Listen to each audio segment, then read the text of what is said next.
Hello student, स्वागत है आप सबका वीएम साइंस एकेडमी का यूट्यूब चैनल पर। और आज के क्लास में हम लोग पढ़ने वाले हैं class 12 physics unit number 6 optics. और ऑप्टिक्स का इंट्रोडक्शन आपको मिल चुका है। यदि आप इंट्रोडक्शन का वीडियो नहीं देखे होंगे तो डिस्क्रिप्शन में लिंक मिलेगा, वहां पे जा करके आप लिंक पर क्लिक करेंगे, डायरेक्ट इंट्रोडक्शन वाले वीडियो पर जाएंगे और वहां से पहले उसको देखेंगे, उसके बाद यहाँ आएंगे तो मजा आने वाला है।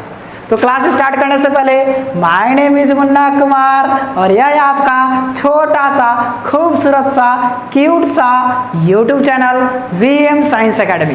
तो चैनल को ज़्यादा से ज़्यादा लाइक करेंगे, शेयर करेंगे और सब्सक्राइब करेंगे। तो स्टार्ट करते हैं ऑप्टिक्स का लेक्चर नंबर 2, जिसमें हम आपको लेक्चर नंबर 1 में पढ़ाए थे कि ऑप्टिक्स को दो भाग में बांट दिया गया है, एक रे ऑप्टिक्स और एक वेव ऑप्टिक्स। आज स्टार्ट होने वाला है स्पेशली आपका रे ऑप्टिक्स। आज स्टार्ट होने वाला है रे ऑप्टिक्स। तो पेन कॉपी कलम उठा लेंगे और हमारे साथ नोट करना स्टार्ट करेंगे। और जो आलसी बच्चे होंगे वो चुपचाप बैठ करके देखेंगे, क्योंकि वो तो नोट करेंगे नहीं, क्योंकि नोट करेंगे तो आपको ही फायदा होगा, क्योंकि अपना नोट सबसे अच्छा होता है। अपना बनाया हुआ नोट सबसे अच्छा होता है, तो खुद से नोट बनाया कीजिए।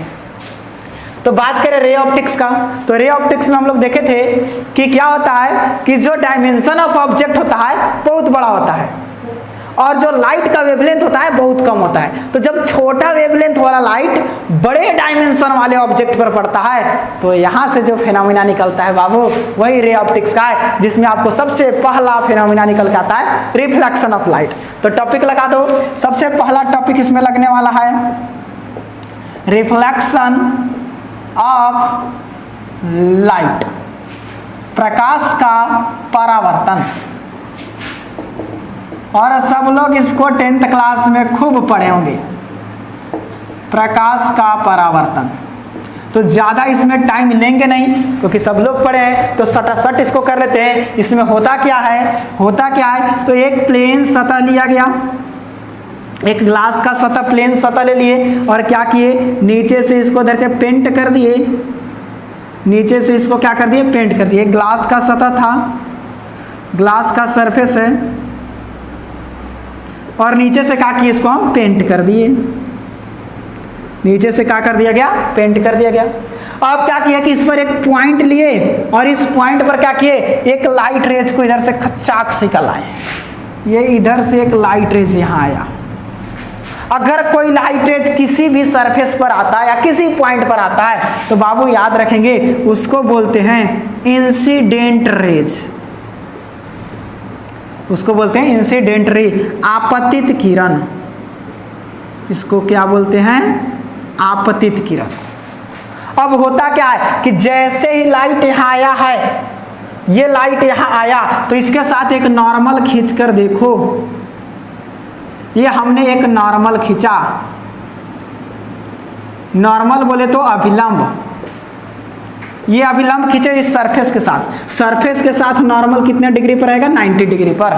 तो ये नॉर्मल के साथ जो ये एंगल बनाया थीटा, ये जो आपका इंसिडेंट रेज है, इस नॉर्मल के साथ एंगल बनाया थीटा, या इस एंगल को कह देते हैं आई। इंसिडेंट रेज कितना एंगल बनाया, आई। तो इसको बोला जाता है angle of incidence, angle of incidence. Hindi में कहते हैं इसको आपतन कोण, आपतन कोण। अब जितना एंगल नॉर्मल के साथ ये बना रहा है, जस्ट उतना ही एंगल पर क्या होता है, ये लाइट इससे टकरा करके रिटर्न हो जाता है। ये लो लाइट क्या हो गया, रिटर्न हो गया। जो लाइट रिटर्न होता है उसको बोलते हैं रिफ्लेक्टेड रेज, रिफ्लेक्टेड रे, परावर्तित किरण, परावर्तित किरण। और यहां जो ये एंगल बना है, इस एंगल को कहते हैं R, angle of reflection, angle of reflection. Hindi में कहते हैं इसको परावर्तन कोण, परावर्तन कोण। ये था आपतन कोण और ये क्या है आपका परावर्तन कोण।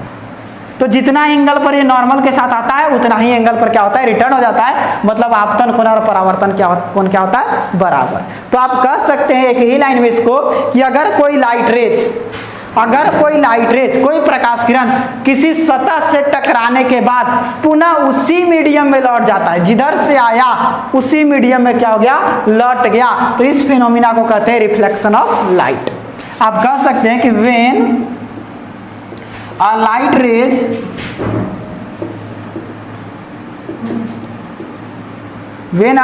Raise emitted on any surface, any plane surface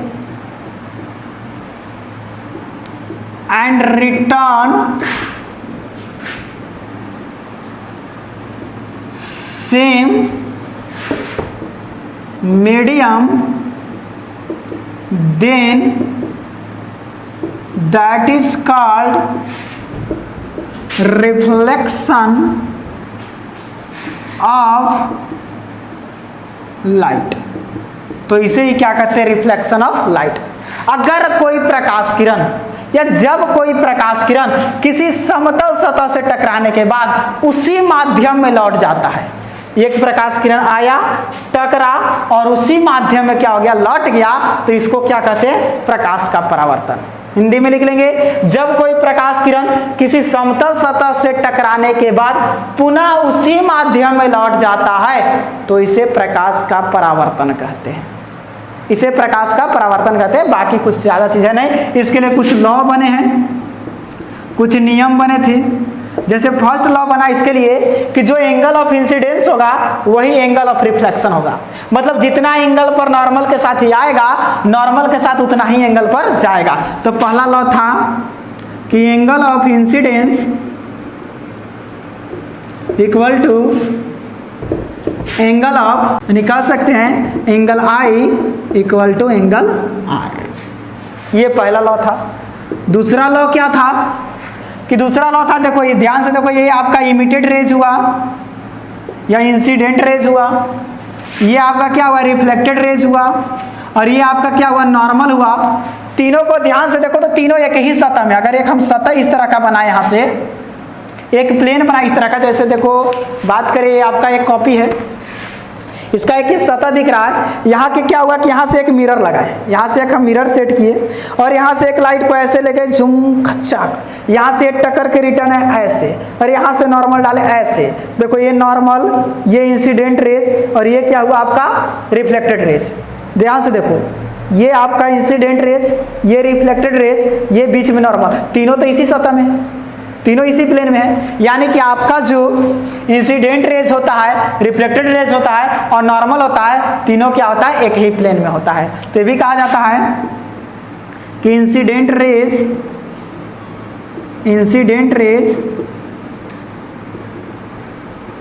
reflected ray and normal lie in a same plane, एक ही प्लेन में लाइज करते हैं, मतलब एक ही प्लेन में होते हैं। तो नोट कर लेंगे कि आपतन कोण परावर्तन कोण के बराबर होता है, पहला रूल। दूसरा रूल्स क्या हुआ कि जो आपतित किरण है और जो परावर्तित किरण है और जो अभिलंब डाले हैं, ये तीनों आपतित किरण, परावर्तित किरण और अभिलंब तीनों एक ही सतह में, एक ही प्लेन में या एक ही तल में होते हैं। आपतित किरण, परावर्तित किरण और अभिलंब तीनों एक ही तल में होते हैं। यही था आपको रिफ्लेक्शन ऑफ लाइट, जो कि क्या हुआ, समाप्त हुआ, कहानी खत्म हो गया। जैसे अगर यहाँ से एक क्वेश्चन ले लें कि ये मान लेते एक प्लेन सरफेस इधर से पेंट कर दिए, एक लाइट रेज आया यहाँ से ऐसे, ये हमारा नॉर्मल है और ये एंगल 30 डिग्री है, यहाँ से लाइट रेज रिटर्न आ रहा है, तो बताओ कि ये एंगल कितना होगा। तो नॉर्मल सी बात है, ये एंगल ऑफ इंसिडेंस है, ये एंगल ऑफ रिफ्लेक्शन है, जितना ही होगा उतना ही होगा। ये 30 है तो ये भी कितना होगा, 30। कोई पूछेगा ये वाला एंगल बताओ, तो ये नॉर्मल क्या होता है, इसके साथ 90 डिग्री का होता है, तो ये 30 है तो ये हो जाएगा 90 माइनस 30 यानी 60, और जब ये 60 तो ये भी कितना होगा, 60। इस तरह से एंगल निकालने के लिए हो सकता है एक क्वेश्चन आपको एग्जाम में आ जाए, तो ये ध्यान में रखेंगे। तो ये था रिफ्लेक्शन ऑफ लाइट, और इससे ज़्यादा आपको यहाँ से कुछ होने वाला नहीं है। तो ये था आपका रिफ्लेक्शन ऑफ लाइट, और इसके आगे हम चलने वाले हैं कि रिफ्लेक्शन कैसे कैसे सतह के साथ हो सकते हैं। कैसे कैसे सतह के साथ हो सकते हैं। तो स्टार्ट करते हैं, रिफ्लेक्शन कैसे कैसे सतह के साथ हो सकते हैं। चलो इसे नोट कर लेंगे, मिटाने वाले हैं।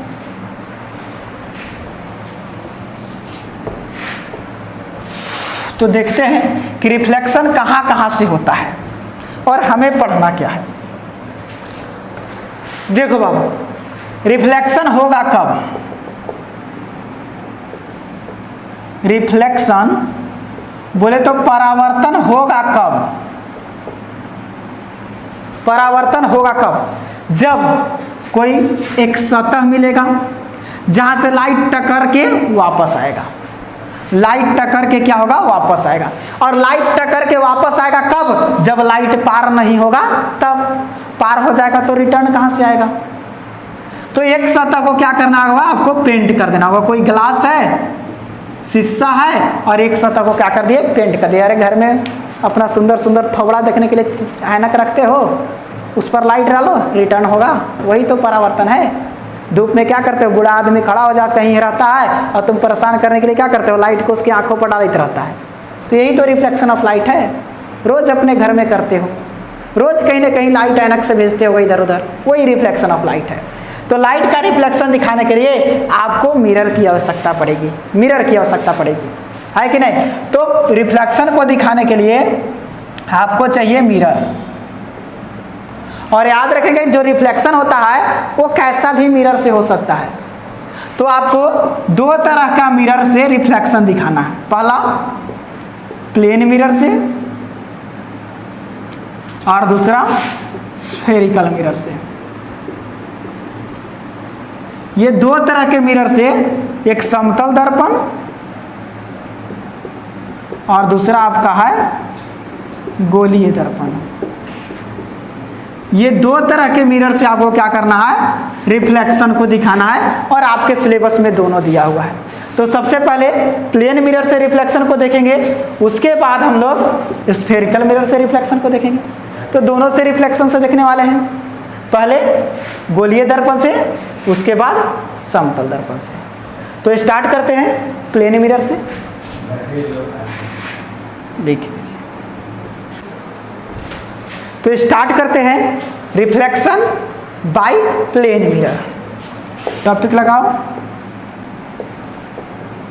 Reflection by the plane mirror. Plane mirror के द्वारा परावर्तन, बोले तो समतल दर्पण के द्वारा परावर्तन। देखिए समतल दर्पण से परावर्तन कैसे होता है। अभी जैसे आप देखें समतल दर्पण से परावर्तन कैसे होता है। नॉर्मल सी बात है। जैसे आप कभी गए होंगे कहीं, जैसे आप चल जाएं सैलून में जहां बाल कटाते हैं, आपके आगे मिरर लगे होते हैं, पीछे मिरर लगे होते हैं। आप देखते हैं दूर तक अनेकों इमेज आपका बनते हैं। आप अपने ही फोटो, कभी पीछे कभी आगे कभी पीछे, बहुत सारा इमेज आपको मिलता है। कहाँ से आ रहा है? सब इमेज। वो आपका इमेज कैसे बन रहा है? तो वही है समतल दर्पण से परावर्तन। समतल दर्पण से परावर्तन आपका वही है। जैसे क्या किए कि एक प्लेन मिरर रख दिए। ये हमारा क्या हुआ? Plane mirror.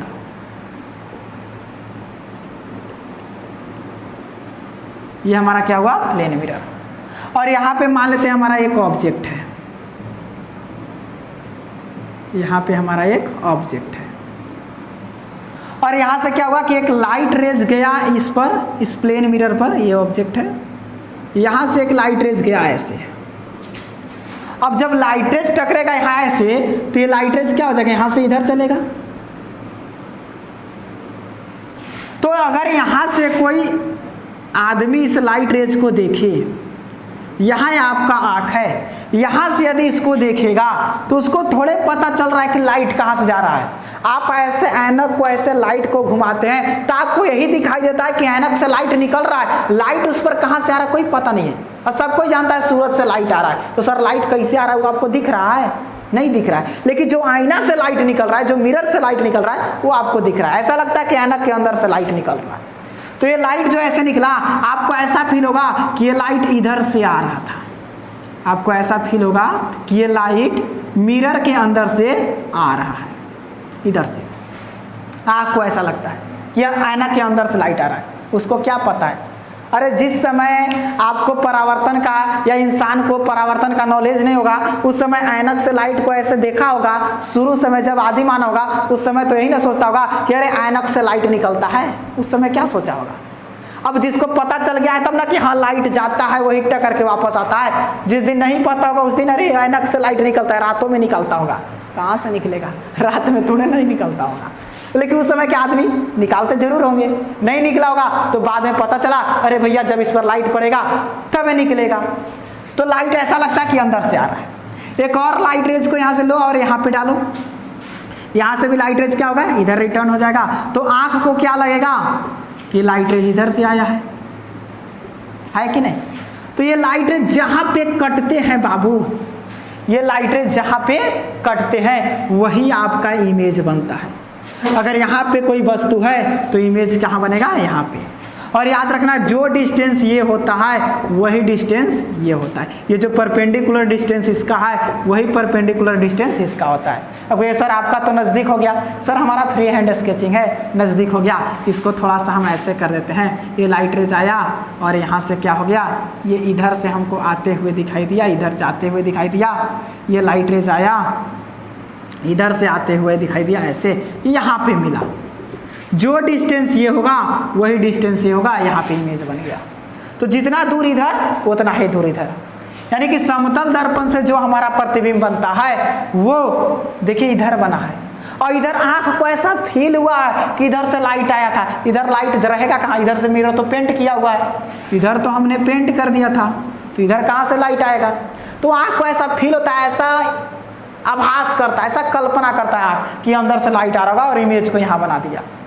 ये मिरर के पीछे नहीं है, ये सारा मिरर के अंदर काम हो रहा है। आप ऐनक में चेहरा देखते हैं तो आप ऐनक के पीछे नहीं चले जाते हैं, आप ऐनक में होते हैं। और जितना दूर पर आप खड़े होते हैं ऐनक उतना ही दूर पर आपको दिखाता है। आप जितना दूर पर खड़े होते हैं ऐनक आपको उतना ही दूरी पर दिखाता है। तो याद रखेंगे कि समतल दर्पण से जो मिरर प्रतिबिंब बनता है, इंपॉर्टेंट पॉइंट, यहाँ से इंपॉर्टेंट पॉइंट है इसका पहला, कि जो इमेज बनेगा सर वो रियल में नहीं होगा, वो वर्चुअल इमेज होगा, आभासी। क्योंकि ये रियल में नहीं है, ऐसा आंख महसूस किया है, फील किया है, रियल में ऐसा होता नहीं है। तो पहला इमेज जो होगा हमारा वो वर्चुअल होगा। दूसरा कंडीशन कि जो वर्चुअल इमेज होते हैं वो याद रखेंगे हमेशा सीधे होते हैं। यानी कि इमेज क्या होगा आपका? ये राइट होगा, सीधा होगा, अपवर्ड होगा। अपवर्ड बोले तो एकदम सीधा ऊपर की ओर, बोले तो राइट। स्ट्रेट भी कर सकते हैं, बोले तो सीधे सीधे सीधा रहेगा, पॉजिटिव डायरेक्शन में रहेगा। इमेज कैसा रहेगा? पॉजिटिव डायरेक्शन में रहेगा। तीसरा कंडीशन कि जितना दूरी पर ऑब्जेक्ट रहेगा उतना ही दूरी पर इमेज बनेगा। यानी कि आप कह सकते हैं कि लेंथ बोले तो distance of object perpendicular distance, क्या याद रखना होगा? Perpendicular distance. Perpendicular distance 90 degree पर होना चाहिए। Perpendicular distance of object from mirror is या equal to perpendicular distance of image from mirror. Mirror से आपका जो डिस्टेंस ऑब्जेक्ट का होगा वही डिस्टेंस आपका इमेज का भी होगा। मतलब समतल दर्पण से जो परावर्तन होता है, समतल दर्पण से जो परावर्तन होता है, आप ऐसे भी कह सकते हैं कि जब समतल दर्पण से परावर्तन होता है तो जो इमेज बनता है, बिंब का जो प्रतिबिंब बनता है, बिंब का जो प्रतिबिंब बनता है वो क्या होता है? वर्चुअल, आभासी होता है। इमेज बोले तो प्रतिबिंब, प्रतिबिंब कैसा होता है? आभासी होता है, सीधा बनता है। और क्या होता है कि जितना दूरी पर इमेज होता है उतना ही, अरे जितना दूरी पर ऑब्जेक्ट होता है बोले तो बिंब की दूरी बराबर प्रतिबिंब की दूरी। लेकिन दोनों दूरी कैसा होना चाहिए, परपेंडिकुलर, लंबवत। बिंब की मिरर से लंबवत दूरी और प्रतिबिंब की मिरर से लंबवत दूरी दोनों क्या होना चाहिए, बराबर होना चाहिए। इस तरह से आपको इमेज बनेंगे। जैसे कोई कह देगा एक क्वेश्चन, चलो ये मिरर है, ये एक प्लेन मिरर है, तुमको यहाँ पे एक ऑब्जेक्ट दे दिया गया और ये डिस्टेंस है तुम्हारा, ये परपेंडिकुलर डिस्टेंस है तुम्हारा 3 मीटर। तो होगा क्या कि ये 3 मीटर ही अंदर जा कर के और यहाँ पे क्या बना लेगा, इमेज। ये परपेंडिकुलर रहेगा, कुछ नहीं, रे डायग्राम बनाना है। यहाँ से एक लाइन ऐसे खींचो और ये आपको ऐसे जाएगा, इधर से आते हुए दिखाई देगा। यहाँ से एक ऐसे खींचो, ये आपका इधर जाएगा, इधर से आते हुए दिखाई देगा। यहाँ पे मिल गया, यहाँ इमेज बन गया।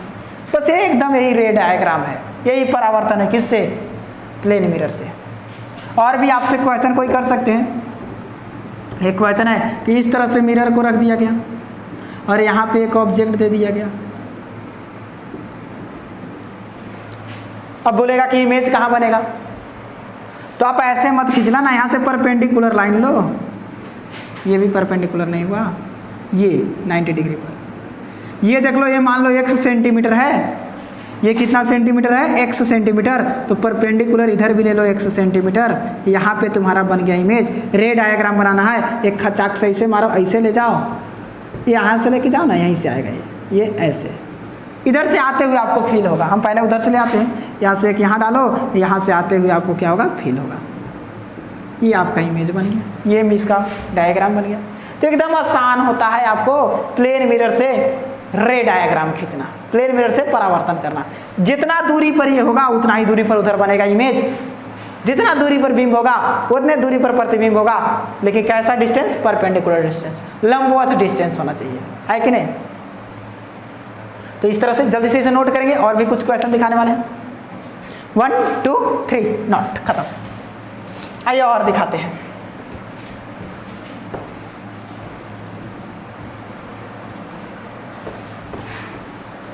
और दिखाएं तो जैसे एक और क्वेश्चन ले लें हम इस तरह का कि ये यहाँ तक हमारा मिरर है और यहाँ पे कोई ऑब्जेक्ट हमें दे दे। अब इससे उस पर परपेंडिकुलर डालना है, तब तो डाला है का नहीं। यहाँ से उस पर परपेंडिकुलर कैसे डालेंगे, हो ही नहीं सकता है। क्या डाल सकते हो, बिल्कुल नहीं।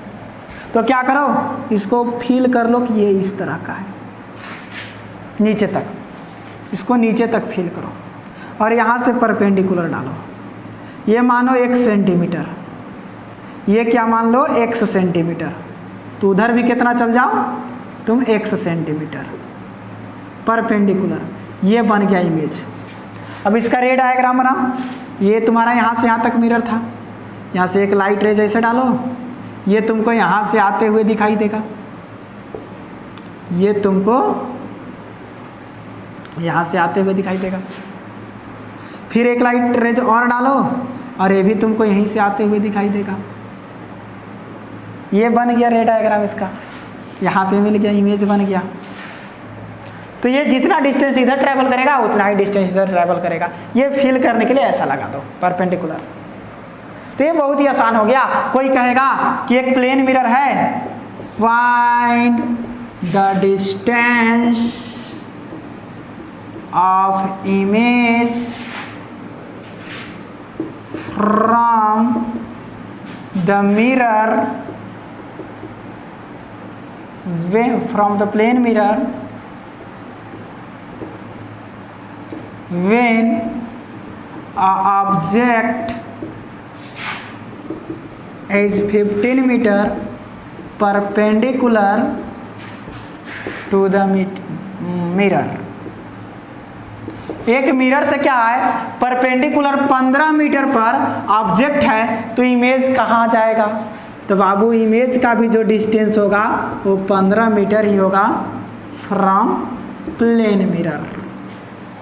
नॉर्मल सी बात है, क्योंकि जितना डिस्टेंस, जितना परपेंडिकुलर डिस्टेंस ऑब्जेक्ट का होता है मिरर के साथ, उतना ही डिस्टेंस इमेज का भी होता है कि नहीं। तो ये था आपका प्लेन मिरर से रिफ्लेक्शन का केस। कहानी खत्म हुआ। एक और क्वेश्चन यहाँ से बनते हैं कि अगर आपके पास कोई ऑब्जेक्ट का पूरा फुल इमेज चाहिए तो मिरर कितना चाहिए, तो उसके लिए आधा मिरर की आवश्यकता होता है। एक नोट पॉइंट लिख लेंगे कि किसी to get full size of image, full size image of any object, then we get half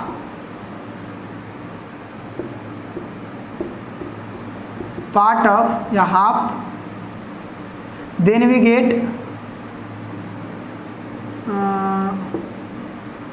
half length of to get full size image of any object. अगर हमें किसी ऑब्जेक्ट का फुल साइज इमेज चाहिए तब हमें object के आधे लंबाई की मिरर की आवश्यकता होता है। Then we get half length of mirror to object या फ्रॉम ऑब्जेक्ट, टू ऑब्जेक्ट ही रखो। ऑब्जेक्ट से क्या होगा, आधे लेंथ की हमें मिरर चाहिए, half length of mirror to object, object के आधे लेंथ की मिरर चाहिए तो कहानी हो जाएगा। जैसे अगर ऑब्जेक्ट का हाइट है h और इसका फुल साइज इमेज चाहिए, आपको क्या चाहिए, फुल साइज इमेज, तो जो आपको मिरर लेना होगा प्लेन मिरर वो क्या होना चाहिए, h/2 साइज का होना चाहिए। अगर आपकी हाइट है u, तुम्हारे 5 मीटर और 5 फुट और आपको अपना फुल साइज इमेज चाहिए तो आपको 5/2 यानी कि 2.5 मीटर का मिरर लगाना होगा, तो फुल साइज इमेज देख सकते हो प्लेन मिरर में। तो इस तरह से प्लेन मिरर की कहानी खत्म हुई। नेक्स्ट क्लास में आपको हम लेकर आएंगे कि जब दो प्लेन मिरर ऐसे सैलून में जाते हैं तो बहुत सारा इमेज बनता है, तो दो प्लेन मिरर के बीच में अगर किसी ऑब्जेक्ट को रख दिया जाए तो कितने सारे इमेज बनेंगे। तो मजा आने वाला है नेक्स्ट क्लास में, तो भूलिएगा नहीं। आज के लिए धन्यवाद।